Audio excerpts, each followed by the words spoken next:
Hey everybody, Miss Adair is here, and guess who else is here? It's Bella, the reading dog.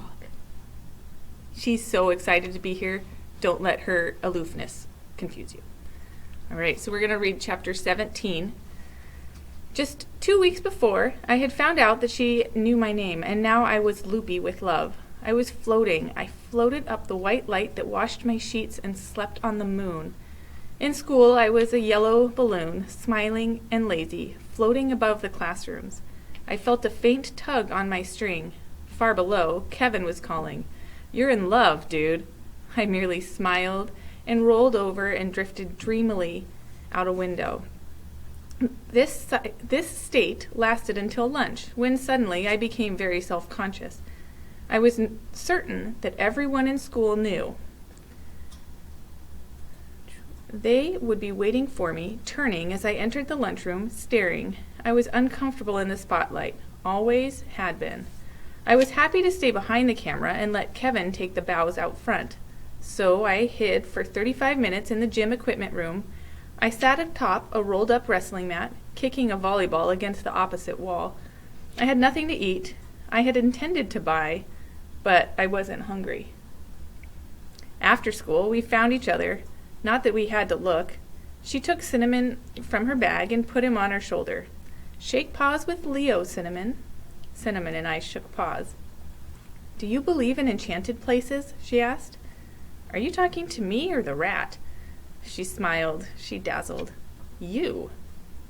"I don't know," I said. "I've never thought about it." "I'm going to show you one." "What if I don't want to see it?" "Well, you don't have a choice." She grabbed my hand and almost pulled me off my feet, laughing out loud, and we flew across the school fields, swinging hands for all the world to see. We walked for miles, out past the business park, Micatronics, the golf course, and into the desert. "Look familiar?" she said.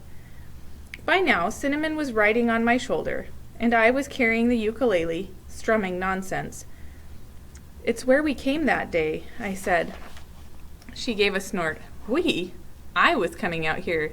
You were a half-mile behind." And she poked my shoulder, sneaking after me. She poked me again, hard this time, but her eyes were twinkling. "Stalking me." I acted horrified, hurt. Stalking? I was not stalking. I was just lagging behind a little, that's all. "Following me." I shrugged. "So? Why?" I could feel a million reasons, but there were no words to express them. "I don't know." "You liked me." I smiled. "You were smitten with me. You were speechless to behold my beauty. You had never met anyone so fascinating."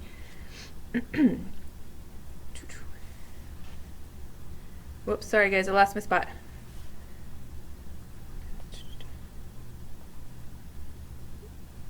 Oh. "You thought of me every waking minute. You dreamed about me. You couldn't stand it. You couldn't let me and have such wonderfulness out of your sight. You had to follow me." I turned to Cinnamon, and he licked my nose. "Don't give yourself so much credit. It was your rat I was after." And she laughed. The desert sang. To the person who expects every desert to be barren sand dunes, the Sonoran Desert must come as a surprise. Not only are there no dunes, there's no sand. At least not the sort of sand you find at the beach.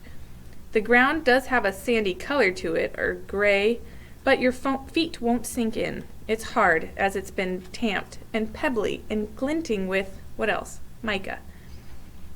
But you don't notice the ground much. What you notice are the saguaros. To the newcomer from the east, it's as simple as that.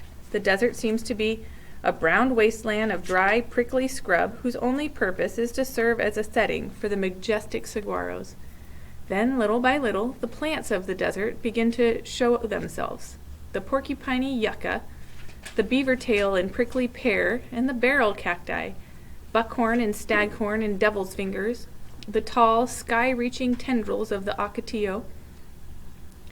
We walked a weaving line around the plant life, up and down the washes and gullies, the maricopa's looming lavender in the distance. "When you turned and ran that day," she said, "I called after you." "You did?" I whispered. "Whispered? How'd you expect me to hear?" I don't know, she said. I just thought you would. I strummed the uke. I squared my shoulders. Giving a rat a ride improves the posture. You're shy, aren't you? She said. What makes you think that? She laughed. You were embarrassed when I pulled you along after school today. All those kids looking. Nah. Are you lying? Yeah. She laughed. I seemed to be good at making her laugh. I glanced back. The highway was out of sight. Do you have the time? I said. Nobody has the time, she said. The time cannot be owned. And she threw out her arms and twirled till her multicolored skirt looked like a pinwheel taffy. The time is free to everyone. Sorry I asked, I said. She hung her sunflower bag on a cactus arm and cartwheeled toward the Maricopas. Crazily, I felt like joining her. I told myself I couldn't because I was loaded down with a ukulele and a rat. I picked up her bag and followed. When she decided to walk like a normal human again, I told her she was goofy. She stopped and turned to me and bowed grandly. Thank you, good sir. Then she took my arm as if we were strolling down a promenade and said, Scream, Leo. What? Just throw your head back and let it all out. Scream your ears off. Nobody will hear you. Why would I want to do that? And she turned her astonished eyes on me. Why wouldn't you? I pointed to Cinnamon. If he screams first, then I will. And I changed the subject. Are we ever going to get to this enchanted place? I felt silly just saying the words. Just a little further, she said, and I humored her. So how do you know an enchanted place when you come to it? You'll see, she said, and she squeezed my hand. Did you know there's a country with an officially designated enchanted places? No, I said. Where would that be? Oz? Iceland. Imagine that. I'm ignoring your sarcasm. I think it would be neat if we had that here. You'd be walking or riding along and there'd be this stone marker with a brass plate. Enchanted site, U.S. Department of the Interior. Well, we'd litter it up, I'd say. And she stared at me, her smile gone. Would we? I felt bad, as if I had ruined something. Well, not really, I told her. Not if there's a "Don't be a litter bug" sign. A minute later, she stopped. We're here. I looked around. The place couldn't have been more ordinary. The only notable presence was a tall, dilapidated saguaro, a bundle of sticks, in worse shape than Archie's Signor. The rest was a gray scrub and tumbleweed and a few prickly pears. I thought it might look different, I said. Special? Scenic? Yeah, I guess. It's a different kind of scenery, she said. Shoes off. We pulled off our shoes. Sit. We sat, legs crossed. Cinnamon scampered down my arm and onto the ground. Stargirl shrieked, Stop! And she scooped up the rat and put him in her bag. Owls, hawks, snakes? He'd be a tasty meal. So, I said, when does the enchantment start? We were sitting side by side, facing the mountains. It started when the earth was born. Her eyes were closed. Her face was golden in the setting sun.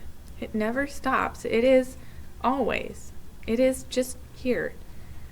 So, what do we do? She smiled. That's the secret. Her cupped hands rested in her lap. We do nothing, or as close to nothing as we can. Her face turned slowly to me, though her eyes remained closed. Have you ever done nothing? I laughed. My mother thinks I do it all the time. Don't tell her I said so, but your mother is really wrong. And she turned her back to the sun. It's really hard to do nothing totally. Even just sitting here, like this, our bodies are churning, our minds are chattering. There's whole commotion going on inside of us. And that's bad? I asked. It's bad if I want to know what's going on outside of ourselves. Don't we have eyes and ears for that? She nodded. They're okay most of the time, but sometimes they just get in the way. The earth is speaking to us, but we can't hear because of all the racket our senses are making. Sometimes we need to erase them, erase our senses.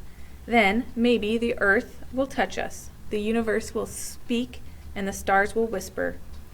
The sun was glowing orange now, clipping the mountains' purple crests. So how do I become nothing? I'm not sure, she said. There's no one answer to that. You have to try and find your own way. Sometimes I try to erase myself.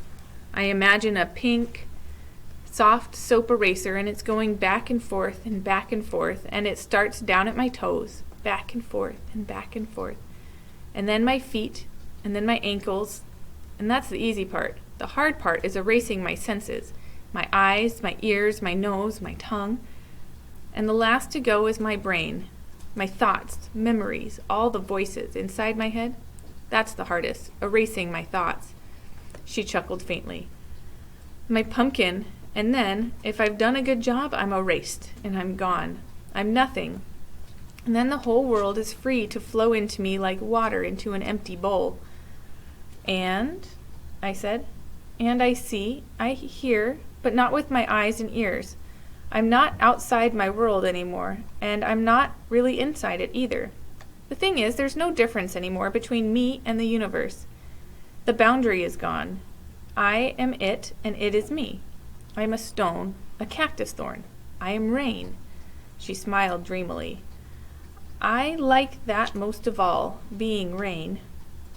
Am I the first one you've brought out here? She didn't answer, and she faced the mountains, bathed in sun syrup. Her face as still and peaceful as I've ever seen a face. Stargirl? Shh. That was the last sound either of us made for a long time. We sat side by side, lotus style, facing west. I closed my eyes. I tried to be perfectly still, and promptly found out that she was right. I could immobilize my arms and legs, but inside me it was a rush hour in downtown Phoenix. I'd never been so aware of my breath and my heartbeat, not to mention the other assorted grumblings or gurglings. And my head, it just wouldn't close down. Every question, every stray thought for miles around came wandering into my brain, sniffing about, scratching at my attention. But I tried. I tried the eraser, but it wouldn't even wipe out the first toe. I tried to imagine I was sawdust blowing away with the wind, swallowed by a whale, dissolving like Alka-Seltzer. Nothing worked. I could not make myself disappear. I peeked. I knew I wasn't supposed to, but I did. Clearly, she had erased herself, and she was gone. She was Serenity, her lips faintly smiling, her golden skin, the glowing thread ends of her hair. She seemed to have been dipped in sunlight and set here to dry. I felt a pang of jealousy that she could be sitting next to me and not know it, that she could be somewhere most wonderful and I could not be there too. Then I saw the rat. He had crawled out from the bag, and he was sitting on it much as we were, his front paws. I kept thinking of him as tiny hands. They were so human-like, dangling before him. He, too, was not moving, and he, too, was facing the sunset, his pelt the color of a new penny. His peppercorn eyes were fully open. I knew it must have been a trick that she had taught him, or imitative rodent behavior. Still, I couldn't help thinking that there was more to it, that the whiskered little fellow was having an experience of his own, which might include digestion in a critter's stomach if Stargirl's fears came true. As quietly as possible, I reached over and scooped him up. I held him in both hands, and he did not struggle or squirm, but resumed facing the sunset with his tiny chin resting on my forefinger. In my fingertips, I could feel his heartbeat. I drew him closer to my chest. I dared any varmint to come near. I took a deep breath and closed my eyes for another try at enchantment. I don't think I succeeded. I think Cinnamon was a better eraser than I. I tried so hard I almost squeaked, but I could not seem to leave myself, and the cosmos did not visit me. I could not stop wondering what time it was. But something did happen, a small thing. I was aware of stepping over a line and taking one step into a territory new to me. It was a territory of peace, of silence. I had never experienced such utter silence before, such silliness. The commotion within me went on, but at a lower volume, as if someone had turned down my dial. And then an eerie thing happened. While I never did totally lose awareness of myself,